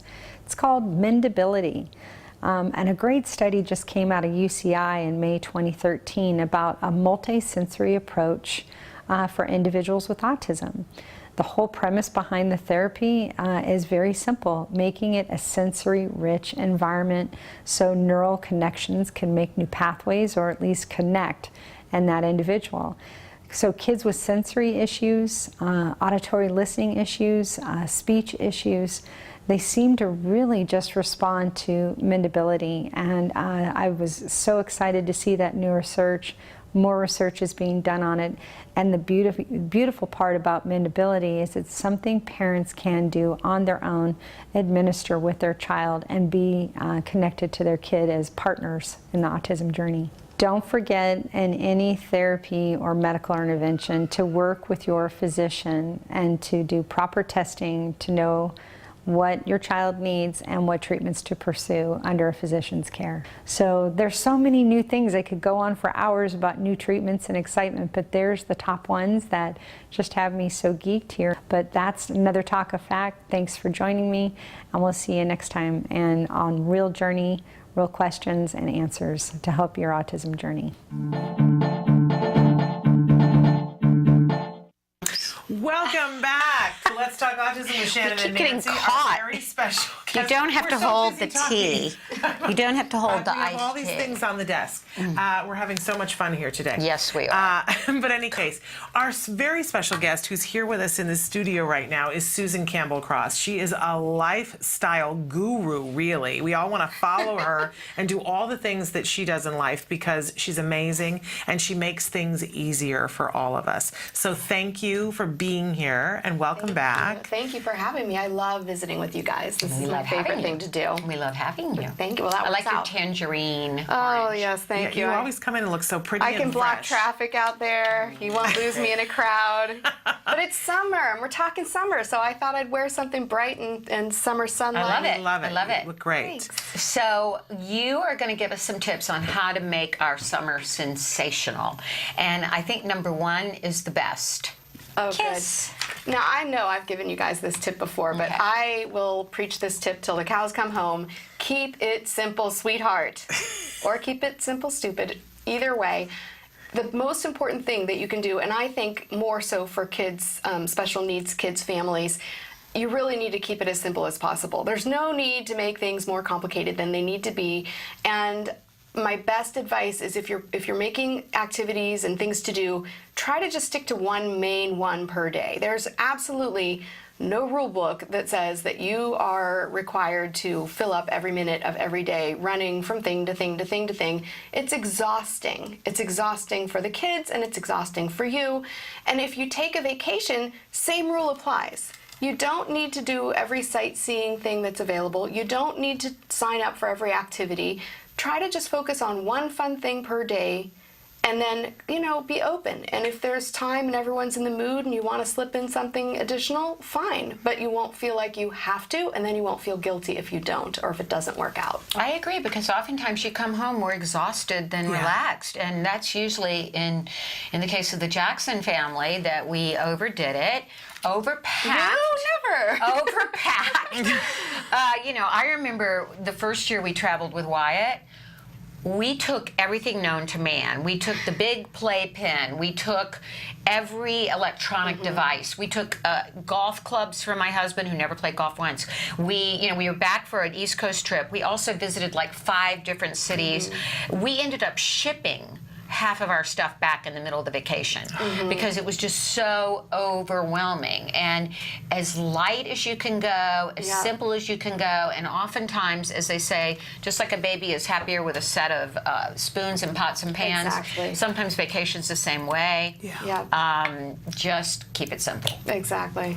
And so how about a second tip? All right, on schedule? my second tip is make a summertime schedule. Just because it's summer, it doesn't mean that you have to throw all routine out the window, but it does mean that you want to maybe adjust and make the routine more fun and lighthearted. And one great way to do this is to make theme days out of the days of the week. Because I know for kids with autism, from what you've told me and from my other friends that have kids on the spectrum, it's really important to have a schedule and a routine. Right. That they know ahead of time what's going to be happening, that they can plan for that and count on that.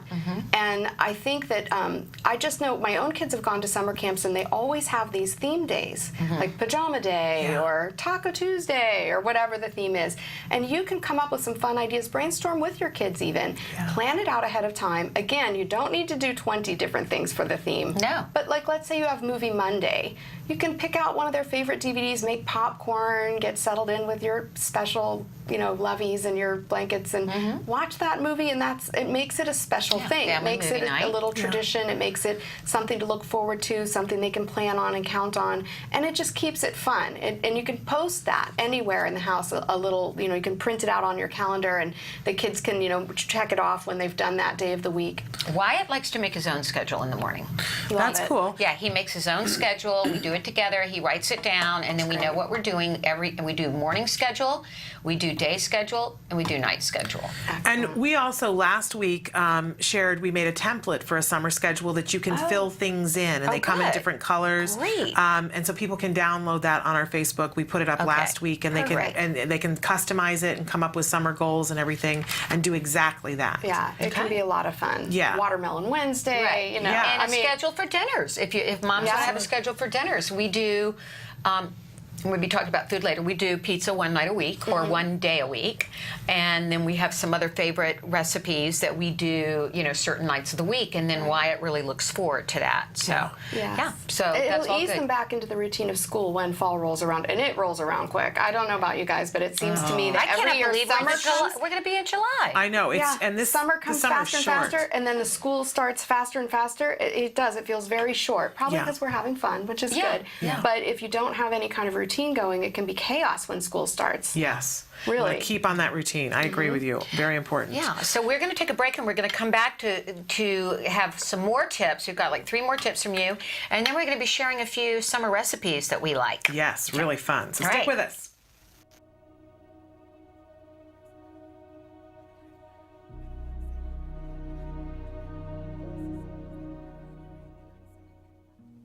Hello, activists. I've been sharing with you my 10 steps of empowerment for parents of children with autism. Now I'd like to share with you something that I read when my spirits get down from time to time. It's called Anyway. People are unreasonable, illogical, and self-centered. Love them anyway. If you do good, people will accuse you of selfish, ulterior motives. Do good anyway. If you are successful, you will win false and true enemies. Succeed anyway.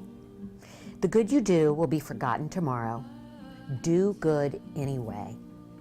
Honesty and frankness make you vulnerable. Be honest and frank anyway. When you spend years building, it may be destroyed overnight. Build anyway. People really need help, but may attack you if you help them. Help people anyway. Give the world the best you've got, and you'll get kicked in the teeth. Give the world the best you've got anyway. That's not from some self-help guru. That's from a sign hanging on the wall of the children's home in Calcutta, where Mother Teresa ministered to the poorest of the poor. I'd like to say that the world of autism can be a very challenging and daunting one. But do the best you can to live in it and love in it to the fullest. Live it anyway. Welcome back. We're ready this time. We are. I can't hear our director today we have technical glitches. So when we come back and I've got my iced tea and I'm down here or I'm fixing my hair, that's what's going on. So we're all among friends, so my dear friends, I'm so happy to be with you today. And Susan Campbell-Cross, our lifestyle expert, is here to share tips for summer. And we've already got KISS, keep it simple, however you want to say that last one. Make a summertime schedule, and let's keep going. Well, my third tip is, to me, a no-brainer. We take a ton of pictures in my family, as you know, and I love posting pictures everywhere and sharing them with family. But if you can get your kids involved in capturing memories, that's such a fun activity for them to do, and it's a way for them to look back over the summer throughout the next school year even, and have fun talking and remembering all the fun things that you did, and even coming up with some ideas for the following summer. So if they can take pictures, you can take pictures. using your phone, get a disposable camera. They still make them. Yeah. Polaroids are a lot of Right. fun, but just capture those memories. So whatever you're doing, your activity that day, your theme, can be at home, backyard fun, filling up crazy little, water slides, slip and slides. Yeah. Just make sure you snap some photos of everything that you do. Now, Wyatt doesn't know how to use an iPhone camera yet, does Jim? And he loves the old-fashioned kind of camera too. In fact, it's one of my favorite distractors when we're someplace and I don't have something for him to do and I need to talk to somebody. I give him the camera and say, "You take pictures." Okay. We already have one coffee table book that's just pictures that he took. Really? They have the most interesting view. Yeah. You get to see things through their eyes. Exactly. And what we did at first was gave him one of the old cameras that I had dropped, and so it doesn't completely, cover the lens when it shuts off. Right. So if he drops it again, it's not the end of my world. But he plays. I'm putting on my list for Wyatt's therapy program to teach him how to use my iPhone camera, There you because what go. he loves to do is go through my photo gallery. Yes. And he loves to go through that. So now we can do pictures that he takes. Now you go above and beyond with this Well, right here. Okay, talk about impressive. You know what? Tell us it what looks you do. impressive. It's not impressive It looks at all. more than impressive. Okay, Tell us I will what you do. I will do more than tell you. I will show you. My family, You're gonna be whenever blown we away. take a vacation or a trip or do something really fun, Love it. I take a ton of pictures. My kids take a ton of pictures. We can upload them all into one folder. You can put that into your iPhotos, and you don't even have to do anything. You can actually have it autofill. You can create projects like this, these are photo books, but you can also make slideshows, and the kids can pick out whatever their favorite songs are, whatever songs came up when they were looking at these pictures. It's really a fun and creative thing you can do. You can make calendars that you can give out at Christmas time. So you literally created these. Yes. And you have places you went along the way, as well as pictures of yourself at all of these places. Yes, I have some great And so you pictures did of this. my Which kids. program is this on the computer? It's just on iPhoto. This one became our Christmas card. Wonderful. Isn't that gorgeous? Yeah, there's it you was and just so much Tamara. fun. Exactly. Aaron, who's a big Active Day supporter on your road trip. Yes. That you did. So much fun. I mean, you have lots of these. I do. I make one of these for every trip, and honestly, you don't even have to do it for a trip. You could make one per month. You could, depending on how many pictures you take, you could really make one every week if you wanted. And they make all sizes. You can do little paperback ones. They're very inexpensive. If you're really crunched for time, you could do as I'd probably do it as just, I would send my photos from my iPhone to my computer. I'd print them out and put them in a little paper thing. You know what? That was my next tip, actually, is get creative with what you do with the photos. So once you have all your photos, you don't have to do anything high tech. If you're really not into high tech, or your kids don't really want to work on the computer, you can print them out really easily, and then just have at it with a glue stick and some scissors. You can create collages. You can also scrapbooking. Yes, It's you therapeutic. can repurpose It is. your old magazines. And you can actually. This is my favorite, since I am a writer, as you know. Make up a fun story with your kids. Let their creative juices flow. We and call start that talking about social stories. Yes, well, you can make a social story, and then they can illustrate that story with their pictures of themselves, Love it. their pets, their families, the activities that they've done over the summer, and anything that they need to add in, they can just cut out of a magazine. And it's a really fun thing. Hey, you know what? Let's see if we can find 10 pictures of dogs, or whatever the activity is. But it really is fun, creative, and it's a great bonding experience to create something together. And also, it is, again, with the memories. I mean, I'm telling you, I'm a little bit, sentimental right now, because my daughter next month is turning 20. Oh my goodness. So I love to say, I have 3 teenagers. I'm only going to have 2 teenagers, because my daughter is such a young woman already. And she's going into her junior year at Tulane. It's mind-blowing to me. I cannot believe that I have an adult daughter. And then I say that when my next kid down is turning 18 in November. So oh my goodness. My favorite thing to do when I'm having one of those bittersweet, oh my gosh, look how big they are moments, is go back and pull out my photo books. And if I'd left them all on the memory sticks in the cameras, or if I'd never bothered to print them out or anything, I wouldn't have anything to look at. And it really does make me feel better to know that I can go back and I can see how far they've come too, which is another amazing thing. When you capture the moments and the memories as they happen, years to come, you can really see what a difference. And that's true for video as well. So if you are handy with video, I think that you said that you've made montage video things for the holidays. You can make them anytime. You really don't have to wait for the holidays. And it's a great activity for a rainy day, too. Because, I mean, lucky us to live in Los Angeles, but there are people who are, in the middle of rainstorms as we speak, and they're sitting there bored and, oh my gosh, what am I going to do to fill up this day?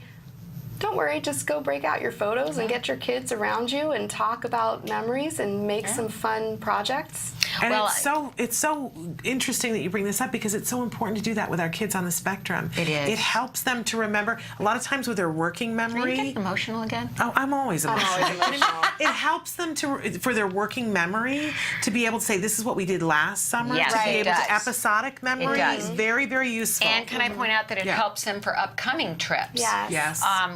As I've said here on the show before, at the end of July, beginning of August, we're going back for the Alspaugh family reunion, which will mark the 100th anniversary of Diddy and Pappy's wedding, which was my father's mother and father, who started the Alspaugh Diddy and Pappy. Gotta love that. You can make a book just with that.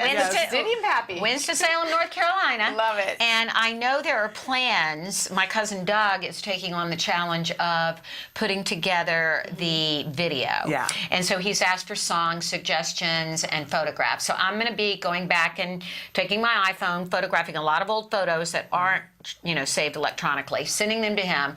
He wants some great song suggestions, so I've already got in my mind I'm going to Carolina, James Taylor, that's perfect. Shower the People You Know with love Love. that. And then I heard one on the radio today, Daughtry, I'm Coming Home. Oh, I'm gonna cry. Oh, I love it. I was crying. Yeah. I was crying listening to the song. I'm like, I've got to have that at the reunion. So it's a great way to put together a keepsake. You can do a book for an experience. And also, I'm going to get Wyatt ready, because he doesn't know any of these people. He hasn't seen them since he was 2. That's so perfect, because you can actually add titles. You could make a slideshow. He can pick out music. You can put the titles with everybody's names, and he can start familiarizing himself, and he'll understand who everyone is in relation to him. Slideshow, I'm not there yet. I'm just going to show him some photos. I'm going to show help you. Yes, and I'm going to show you how to scan your photos instead of taking photos of your old photos. You can do that, but scanning will make them last longer and in better shape. Okay, I'll take all the help I can get. Okay. And then I have an idea. I'm going to do, wait a minute, I'm going to do a social story, because Wyatt doesn't like to fly anymore. So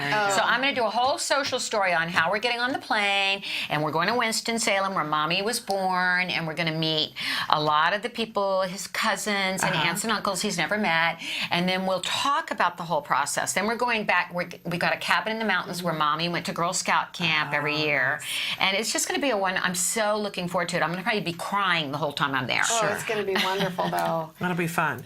The thought that I had come up right when we were just talking, what if Wyatt made a book of the reunion at the reunion? Like, he could have that as a job to do. Yeah. If he knows that he's going to find, and you could give him a list of each person that he's looking for, and then he'll find them and get their picture and maybe ask them 2 questions. What's your favorite this? Or, and then he can make a book for him. Yeah, it gives him a job to do. Yeah. Honestly, I think sometimes that holds kids, focus and helps them to stay in the moment of what's actually happening and connected to the activity that everyone is enjoying together. And if they have like a role to play, kind of. I think that's I don't know that Wyatt could do that on his own. However, I think I was very, very bright in emailing my list of relatives and saying, as all of you know, Wyatt's on the autism spectrum, and in my family we have a lot of ministers and judges and lawyers. I don't know, everybody down there in North Carolina, they seem to be either ministering or judging. But I said to the minister side of it, do you have anybody from your church, an older teen, that could accompany Wyatt the day of the family reunion? Because that's going to be a crazy day. There's going to be all kinds of music, performances, storytelling, and for him to stay engaged during that time. So I'm looking for a 16 to 20-year-old from the church to come help. So good idea. I think that's an idea that all parents can use. If you're going somewhere, call ahead. Say, do you have anybody in the neighborhood? Do you have anybody at your church? Do you have anybody in your autism groups that could help while we're there? Absolutely. So. Good idea. We're full of good ideas. I know. Yeah. Okay. So, recipes? Are we ready to talk about recipes? Or we haven't really talked about taking a break I first? had one last really important. Now, this is my favorite tip of all, because it's so important. You got to take a break. When you're scheduling and planning activities, and we're all brainstorming and trying to find ways to fill up the day and make sure our kids are happy and having fun. But we forget, as moms, that we also need to have time. And in the summer, it's next to impossible, because those hours when kids are at school, we really count on that as to get our things done the things we have to do, but also anything that we want to do. But all of a sudden, there they are 24/7, and we are on call 24/7. And if you don't put it into your calendar, it's very likely that it will never happen for you. You won't get a haircut this summer. You won't, if you needed to, not just things you have to do, but really more importantly, even is things that you really would like to do. Yeah. Meeting a girlfriend for lunch. You and I managed to do yesterday. Although we talked about work the whole time. Yeah, but you know what? Though we love it. So we that's talked fine. about other things too, but even just it was to a great schedule time way. to read a book. Right. Yeah. We were talking about the Denim and Diamonds fundraiser coming up. Susan got the Golden Cowgirl Award last year for all of her work for Act Today, and we were talking about some other ideas for this year's event. It's going to be epic. Yes. If you have not bought your tickets, it's going to be go epic. on the website. Yes. You do not want to miss Denim this. and Diamonds for Autism. It's better every year. It does. I mean, and I'm saying that with all sincerity. Yeah. Since I've been coming anyways, I've noticed every year it's bigger, better, more glamorous, more amazing red carpet action, more delicious food, more meaningful, emotional video tributes. It's just such a meaningful, special night for everybody. Spokeswoman. Well, it is going to be well, a great. It's true. I mean, it's easy to be that when it's true. October 19th, and we're going to be talking about it more on the show as it comes up. Looking forward to it. A lot of people that are our viewers can't go because they're all around the world, but they can watch the amazing share, video and they after. can watch the video, and they can know it's going to fund care and treatment for children with autism, which is great. But we did have a nice lunch yesterday, and it's important to make dates with your girlfriends. We're having a working lunch today. We are today. But something that you just brought up that made me think that for both of us, a lot of this summer we have dads that are home with our kids while we're out running and doing whatever. And it just dawned on me that when I have been in that position, how when my husband has come home, I really like to break and just something, even 10 minutes, and then I need to be giving that to my husband. I need to be giving that to Reed as well. And I hadn't thought about that. I tend to take the break for myself because I've been working all day. Right. I come home and I want a break, but I know, it's intense when you're home for 8 hours with a child on the spectrum. I know my hat is off to you. I know it's got to be extraordinarily challenging, and I'm so in awe and full of admiration for the moms and dads that make it happen so that their kids reach the potential that they deserve to reach, and they can hold it together. And she's they seen a lot of it. deserve to take the time. Yeah, I called her yesterday. I said I've had a really, Wyatt had a very difficult morning prior to his therapist coming. It was all whining, all oppositional behavior, borderline tantrum, escalation, and I called Susan and I said, this morning has not been a good one. So start, rewind, hit delete. Drop a pin in the moment right now and move forward. And if you pull your calendar out and plan it ahead, it's more likely to happen. Yeah. Yes. Trading time off with your partner is great. Soliciting friends and family so that you can have time with your partner, also really important. And if you honestly cannot get that from the outside, put the kids to bed a little early if you can.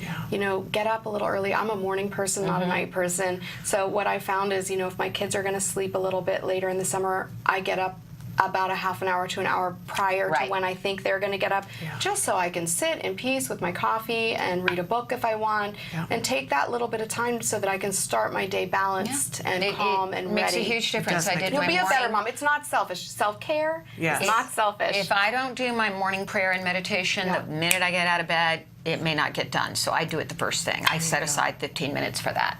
Yeah, these are important things. My last big tip. We should take a short break and then come back and talk recipes. Recipes. All right, so we'll be right back after these messages. What is autism? What is autism? What is autism? What is autism? What is autism? I've been asking myself that for a very, very long time. Let me think about that one. Trying to just Jeez. Let me think. Oh man, that's a rough one. Yes. Autism is a neurological disorder that affects many of our kids in different ways. It's a learning disability that affects the cognitive functions of the brain. A lot of people have the misconception that it's a disability, and it's really not. I look at it as like a special gift. When one person thinks differently from another. It's an opportunity for everyone to learn to understand someone that's a little different than them. Autism is the ability to educate. They're given so much talent in different areas.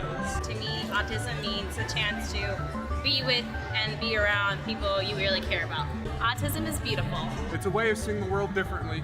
Always unique, totally intelligent, and sometimes mysterious. Happiness that comes out of my son's hard work. Is a movement. Unpredictable. Abstract. Awesome. Love. The field I want to work in. Laughter. Fun. Joy. Autism is beautiful to me. I want you to remember these 3 words. There is hope.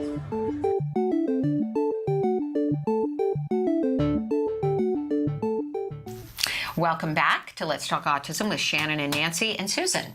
And we are talking about ways we can maintain our sanity over the summer, ways we can schedule time for ourselves and make it enjoyable. Sane is good. Sane is very good. Enjoyable is even better. It beats the alternative.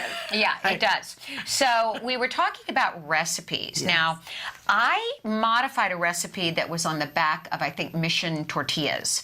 And it has become Wyatt's very favorite. I have modified it to be gluten-free and dairy-free. I think it was gluten-free from the beginning. So we call it Wyatt's Tex-Mex Casserole. And we're going to post this on... We're going to make it the recipe available to you. We're going to do a Pinterest pin, but you're going to have to sign up for the newsletter to get it. Okay. So there it is. So here's what you need. You need 1 pound of ground beef or ground turkey. Or you can use the vegan ground stuff if you're a vegan. But a lot of that stuff's not gluten-free. Right. So I prefer the organic ground beef or organic turkey. And then 1 cup chopped onion and tomato mixed. Some corn tortilla triangles, okay, we all eat those. 1 small can of red enchilada sauce.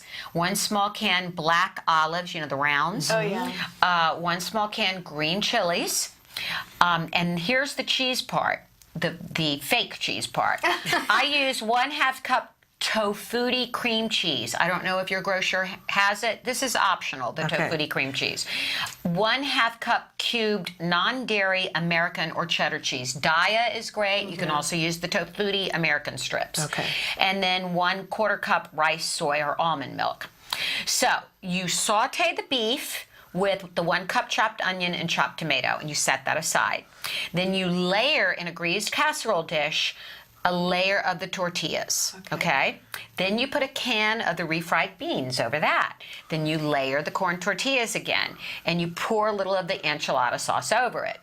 Then you take the cooked beef, tomato, and onion mixture, you lay that down, and then you lay another corn tortilla triangle over that. Pour a little of the enchilada sauce. Then you take the cheese mixture, which is now creamy. You take a saucepan. You put the 1/2 cup Tofutti cream cheese, if you have it, the 1/2 cup cubed cheddar cheese, or American cheese, and then the 1/4 cup rice, almond or soy milk. You mix that up. You pour that all over the casserole. Then you decorate. Wyatt loves to make faces with the olives and the green chilies. So cute. And then you bake that at 350 for 45 minutes. And do we have a pic? Yum. Wow. How good that looks. Yum. That looks so good. And let me tell you, I served this to Wyatt, my husband, and my husband's friend who was visiting. The entire thing was gone. It said it feeds 6. There were 3 of us. And I took a Southwest-style salad. I took corn tortilla strips, fresh corn, salad, and mixed that with a gluten-free, dairy-free dressing, and put some tortilla chips on the side. It was gone. And they said it was one of the best meals they've ever had. We now have had it like once a week. Love it. So double it up if you're making that for a crowd? If 3 people ate enough for... that was enough for 6. Just double it up. Yeah. And you could take this to a party and have your kid eat it. And I don't know a kid that would turn this down. Does that freeze? It sounds like something you could actually... sure. I'm sure you could freeze You could double the recipe even if you weren't having company and just pop one in the freezer for a quick, pull it out, throw it in the oven anytime you're in a rush. I can't wait to make this. Right. Now, you made Jim an amazing fruit cake for his birthday. You know, he's GFCF, and cake is always a difficulty for his birthday. And I've tried so many different things. And this year, I decided he loves watermelon and he loves pineapple. Fruit is a big treat to him. Okay, Wyatt does not like fruit. You're lucky. Well, and I think, you know, he will negotiate for fruit, but part of it is because he doesn't have sugar, and so that's his sugar. It's the way other kids ask for candy. He asks for fruit. So I was so super super simple. I'd seen a bunch of different things. I love Pinterest, and I'd seen a bunch of different things, but I kind of just morphed it into what I had and what I wanted to do. I just cut a watermelon in 2 thick slices and took the rind off. I have one of those handy dandy pineapple core things that you stick on top of the pineapple and you just turn, and it makes the circle all the way down. So simple. You never have to peel another pineapple. Okay. Oh my gosh, so great. I think I got mine from Avon. How crazy is that? Okay. From Avon, and it works great. So simple. Anybody, like your kid could do it. Jem loves to do that.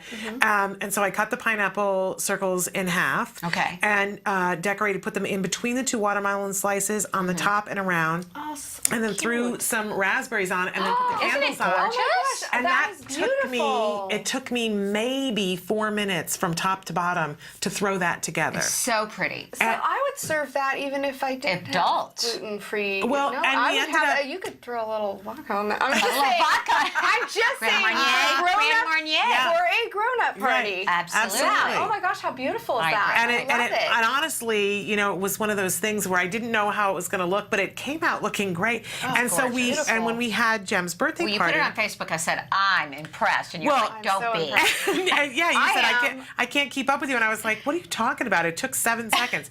And so we made it for a party, and everybody, you know, people who aren't GFCF, they're like, give me a piece of that watermelon cake. Yeah. And they showed me there are some people who will frost it with a coconut milk icing with a little bit of sugar. I just read a recipe for making whipped cream out of. I'm gonna forward that to you. I just read a dairy-free recipe for whipped cream that involved coconut milk, and I'm not sure if they added coconut oil as well, but they added a little bit of cinnamon, a little bit of vanilla, and it actually foams into whipped cream, and they said it's better than regular whipped cream. Right, and they frosted it with it. They were showing me pictures at the party and decorating it with kiwis. And we make our pumpkin pie every Thanksgiving with coconut milk. There you go.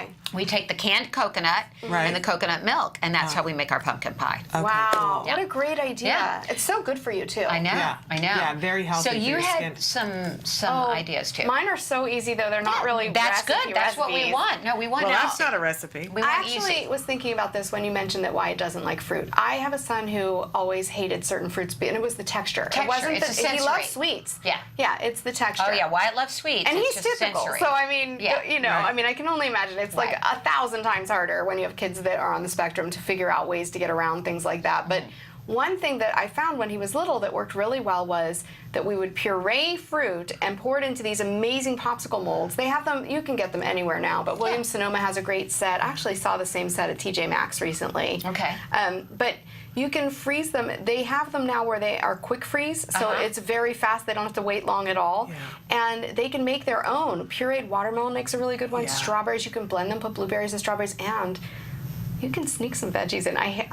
You can. Don't tell anybody about this, but you can sneak some veggies in there. Of course if you have a kid that is like, I don't want that, it's spinach, they are not going to notice if it's in there with grapes and No, you're other right. things. You're absolutely right. Yeah, and it's a way, you know, a fun treat that they can help make, and it's a great way for them to get vitamins and not end up eating the sugars and the dyes and all that, the preservatives, and I don't even, if you can't pronounce it, you shouldn't be eating it. I agree. And I don't even They want say to if tell your you grandmother wouldn't recognize it as food, don't eat it. Exactly. We love to make popsicles, and right now is blood orange season. Oh, they're delicious. And so blood oranges, and Also which good makes with it vodka, very just red. saying. Yeah, Not but for kids. Instead, we put like a flavored bubble water in, so that it's not as much fruit, but it's a full popsicle and blood orange, and it's bright red. All the kids think you're having, you know, all the colors that we don't want our kids to have. Yeah. Yeah, And I I think brought, there's but dye, I but can't there's believe no dye. I left it in my office. I brought to bring you guys my veggetti.